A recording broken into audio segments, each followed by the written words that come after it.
తండ్రిని చంపించిన పార్టీలోనే కేతిరెడ్డి ఎందుకు చేరాడు? కేతిరెడ్డి ఓడిపోవటానికి కారణమెవరు? ఫ్యాక్షన్ రాజకీయాలు మళ్లీ మొదలయ్యాయా? ఫ్యాక్షనిస్టు ఫ్యామిలీలో పుట్టాడు. కాని రక్తపు మరకలు కొడుకుకు అంటకూడదని దూరంగా ఉంచి చదివించాడు. కరెక్టుగా కొడుకు ఇంటికి వచ్చే టైంకి ప్రత్యర్థులు వచ్చి ఖండఖండాలుగా నరికి చంపేశారు. తండ్రినే నమ్ముకుని ఉన్న వారికోసం నిలబడ్డాడు. కాని ఈసారి కత్తితో సమాధానం చెప్పకుండా ప్రజలతోనే సమాధానం చెప్పించేలా చేశాడు. ఏంటి, భద్రమూవీకి స్పెషల్ ఎడిషనా? లేక అరవింద సమేతకు టూనా? ఏమైనా ప్లాన్ చేస్తున్నారా ఇవన్నీ అనుకుంటున్నారా? అస్సలు కాదండి. అసలు సిసలైన నిఖార్సైన లీడర్ రియల్ స్టోరీనే ఇది. ఎవరా లీడర్ అనుకుంటున్నారా? గుడ్ మార్నింగ్ ధర్మవరం అంటూ టాక్ ఆఫ్ ది నేషన్గా మారిన వ్యక్తి కేతిరెడ్డి వెంకటరామిరెడ్డి. ఈ పేరులో ఓ వైబ్రేషన్ వినిపిస్తోంది కదా. ఆయన లైఫ్లో కూడా ఎన్నో వైబ్రేషన్స్. జనం కోసమే ఉద్యోగాన్ని వదిలి వచ్చిన ఆయన్ని జనాలు ఎందుకు ఓడగొట్టారు? కేతిరెడ్డి కనిపించినంత మంచోడు కాదా? ధర్మవరం ప్రజలు ఆయనకెందుకు సారీ చెబుతున్నారు? What's the story? Kethireddy Venkatramireddy Andhra Pradesh రాజకీయాల్లో ఎక్కువగా వినిపించే పేరు. ప్రధానంగా గుడ్ మార్నింగ్ ధర్మవరం కార్యక్రమంతో ఒక్కసారిగా అందరి చూపు తనవైపు తిప్పుకున్నారు.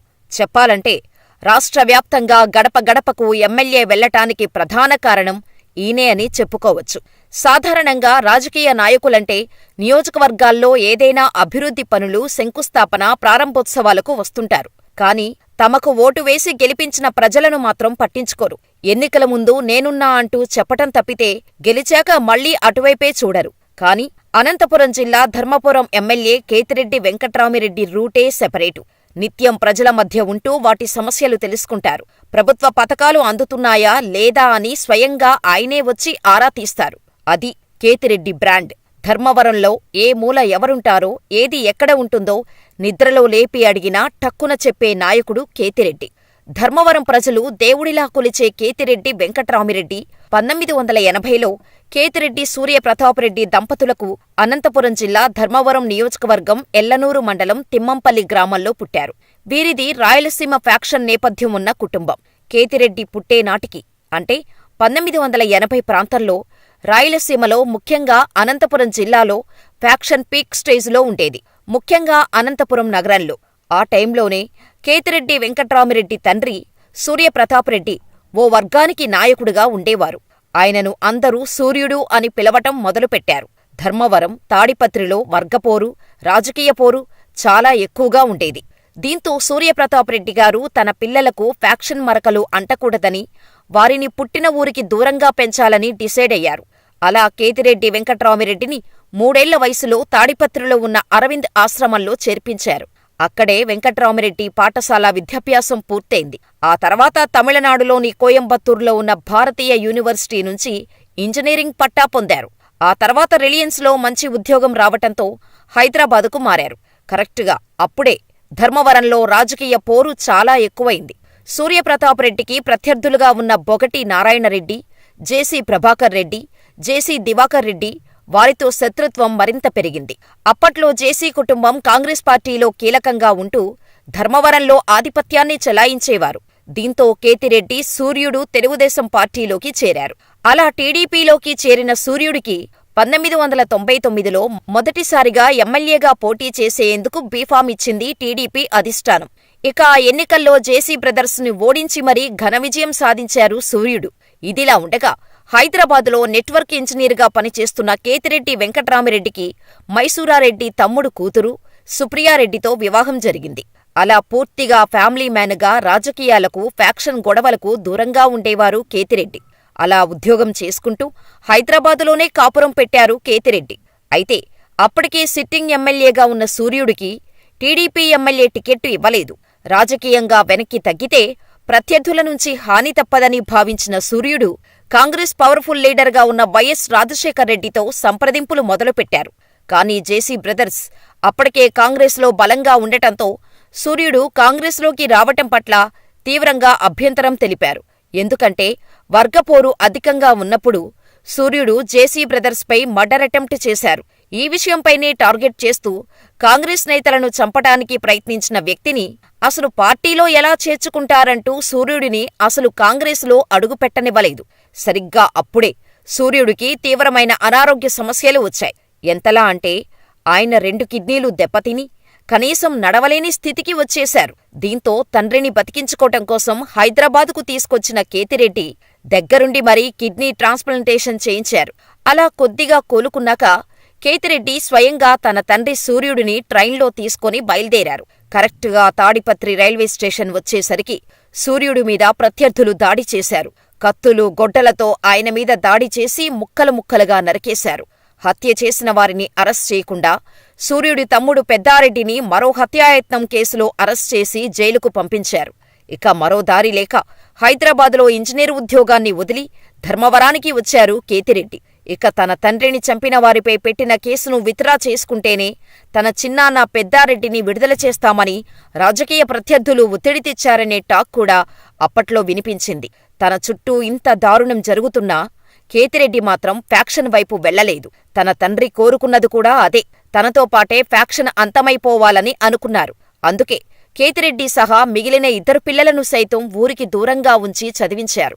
కేతిరెడ్డి ఏమాత్రం వెనక్కి తగ్గకుండా చట్టప్రకారం వెళ్లాలన్న ఉద్దేశంతో కేసు పెట్టారు. కానీ పోలీసులు మాత్రం హత్యకు సంబంధించిన సరైన సాక్ష్యాధారాలు లేవని కేసును కొట్టేసేలా చేశారు.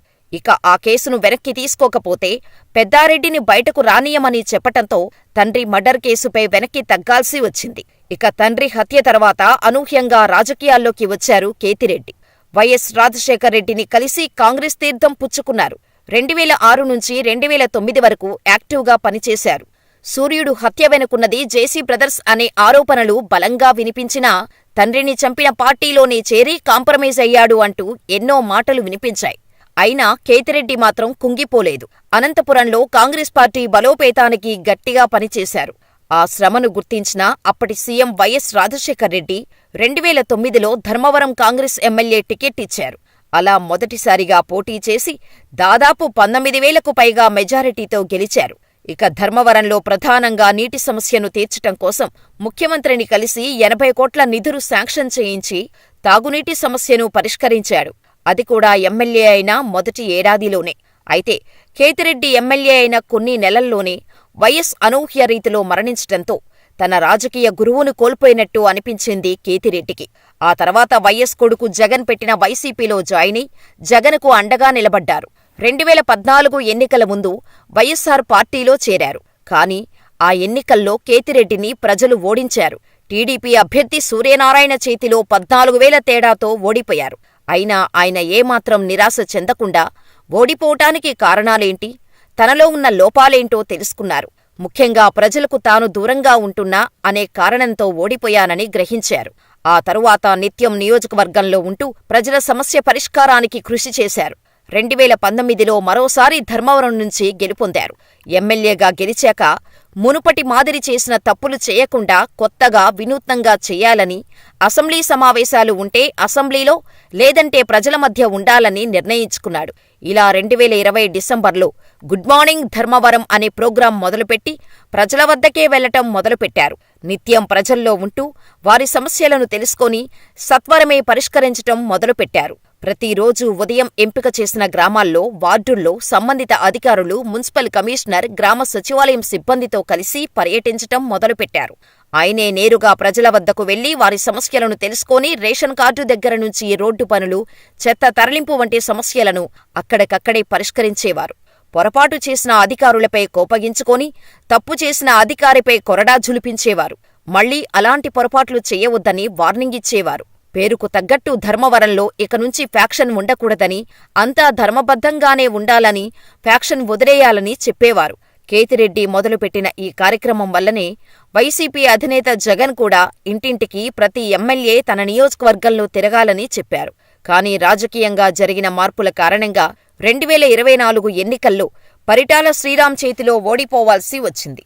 ఇందుకు చాలా కారణాలే ఉన్నాయి. ముఖ్యంగా వైసీపీ మీద వచ్చిన వ్యతిరేకత ఒకటైతే, కేతిరెడ్డి మీద వచ్చిన ఆరోపణల వల్ల కూడా ఆయన ఓటమికి కారణమయ్యాయని చెప్పాలి. సుదీర్ఘ రాజకీయ ప్రస్థానంలో వెంకటరామిరెడ్డిపై ఎన్నో ఆరోపణలు వచ్చాయి. ముఖ్యంగా ధర్మవరం చుట్టుపక్కల ఉన్న ప్రభుత్వం భూములను వెంకట్రామిరెడ్డి తన అనుచరులకు అప్పనంగా అప్పగించారని ఆరోపణలు వచ్చాయి. అంతేకాకుండా ఆయన పేరు చెప్పి కొందరు చేసిన దందాల కారణంగా కేతిరెడ్డికి చెడ్డపేరు వచ్చింది. ఫలితంగా ఎన్నికల్లో ఓడిపోవాల్సి వచ్చింది. కానీ ఇప్పుడు ధర్మవరం ప్రజల గోడును పట్టించుకొని సమస్యలు పరిష్కరించేవారు లేరని వాపోతున్నారు. కేతిరెడ్డిని ఓడగొట్టి తప్పు చేశామని ఆయనకు బహిరంగంగానే సారీ చెబుతున్నారు. వచ్చే ఎన్నికల్లో తప్పకుండా మళ్లీ ఆయనను గెలిపిస్తామని చెబుతున్నారు. మరి వచ్చే ఎన్నికల్లో కేతిరెడ్డి గెలుస్తారని మీరు అనుకుంటున్నారా? మాకు కామెంట్ చేసేయండి.